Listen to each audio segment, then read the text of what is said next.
Здравствуйте, уважаемые телезрители! В эфире программа «Беседы у камина». Начать программу я хотела бы с потрясающей истории о верности.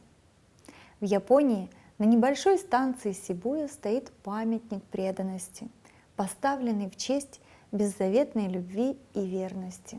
Это застывший в ожидании верный пес по кличке Хатико. Его история впечатлила не одних только местных жителей, но людей со всего мира.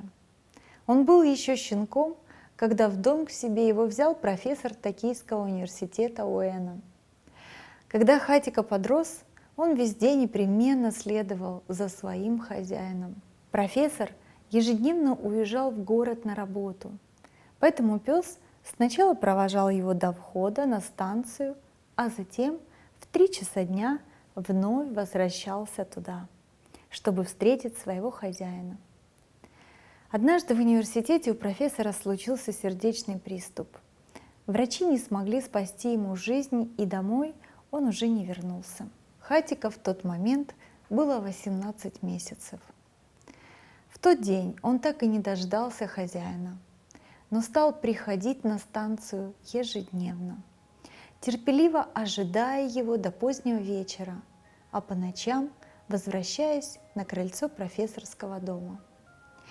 Несмотря на то, что пса пытались пристроить в дома друзей и родственников профессора, он неизменно продолжал возвращаться на станцию. Местные торговцы и железнодорожники прикармливали Хатико, восхищаясь его настойчивостью и верностью. Пес стал известен на всю Японию.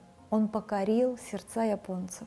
Хатико неизменно в течение 9 лет приходил на станцию и ждал своего хозяина вплоть до самой своей смерти на этом же самом месте. Эта история, как пример верности и преданности, учит и нас, людей. Говорят, чтобы отправиться в путь с одним человеком, необходимы 3 вещи: любовь, доверие и непременно верность.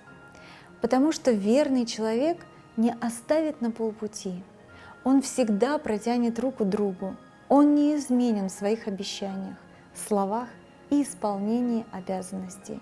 Пример верности своим убеждениям являли собой многие люди в истории, от Мартина Лютера, который говорил «на том стою и не могу иначе», до нашего современника Александра Солженицына. Описывая свои нелегкие времена изгнания, Солженицын писал, что оставался верным своим взглядам и принципам, несмотря ни на какие испытания. «Есть высокое наслаждение в верности», — оставил он после себя запись, «может быть, самое высокое. И даже пусть о твоей верности не знают, и даже пусть не ценят, главное то, что ты это знаешь». Пусть ваше сердце сегодня остается верным тому пути, который вы избрали. Пусть ничто не заставит вас изменить свои убеждения или забрать обещанные слова, потому что венец жизни ожидает того, кто верен до смерти. Так написано в Библии о верности. Оставайтесь верными себе во всем и всегда. Будьте счастливы. Удачи вам!